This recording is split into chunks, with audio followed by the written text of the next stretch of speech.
కాంగ్రెస్ కు ఓటు వేసి ప్రజలు కష్టాలు తెచ్చుకున్నారని అన్నారు మాజీ ఎమ్మెల్యే రోహిత్ రెడ్డి. 420 హామీలు ఇచ్చి రేవంత్ ప్రజలను మోసం చేశారని మండిపడ్డారు.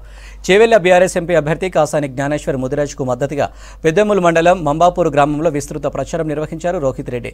బీఆర్ఎస్ హయాంలోనే అన్ని వర్గాలకు న్యాయం జరిగిందని చెప్పారు.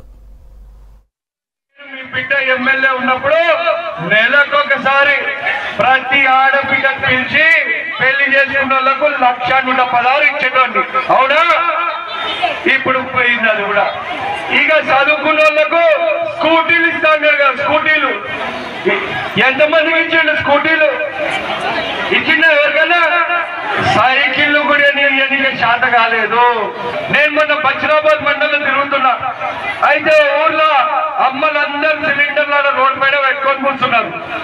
ఏంటమ్మా మరి సిలిండర్లు రోడ్డు మీద పెట్టుకుని ప్రదర్శన చేస్తున్నా అని అడిగితే లేదు నాయన గ్యాస్ బండి వస్తుంది అన్నారు. అవునా, ఎంతకి ఇస్తుండు గ్యాస్ అని అడిగిన అంటే సచ్చినోడు ఆ నోట్లో మన్ను పోయా వాడు 500కి ఇస్తా అన్నాడు. 1000 రూపాయలు తీసుకుంటున్నాయన వీడు అని చెప్పి మొత్తుకుంటున్నారు.